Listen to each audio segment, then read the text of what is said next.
Diabetes and cancer are common diseases with tremendous impact on health worldwide.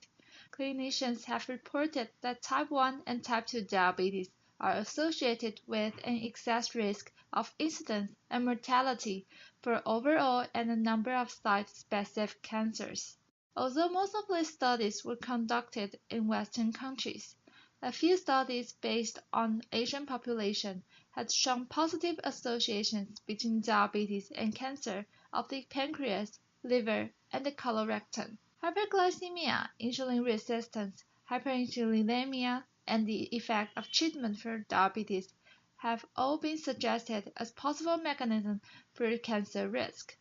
Due to different disease etiology, insulin resistance and hyperinsulinemia are more prominent in type 2 than type 1 diabetes, while hyperglycemia is more similar among the two. Hyperglycemia can induce DNA damage, downregulate expression of antioxidants, and increase reactive oxygen species generation. Although a strong relationship between elevated blood glucose and cancer incidence has been found, however, improved glycemic control seems not to reduce the risk of cancer among diabetic patients. Therefore, scientists concluded that although hyperglycemia hypothesis is biologically plausible, results from epidemiological studies are conflicting.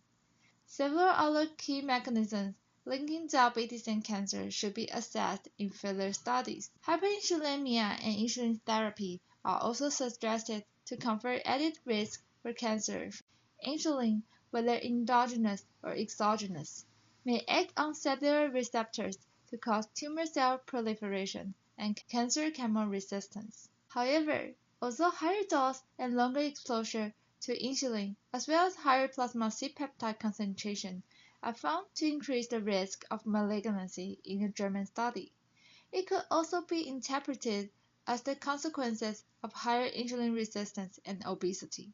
After decades of research, scientists concluded that currently available data are not conclusive and should not be the basis for any change in practice. Further studies and more thorough surveillance of cancer in diabetic patients are needed to address this important issue. So despite years of debate and research, the exact mechanism linking diabetes and cancer remains unknown. We could only tell from the observatory studies that the overall benefit to risk ratio of glycemic control is likely to support extensive use of insulin, healthier lifestyle, and body weight loss.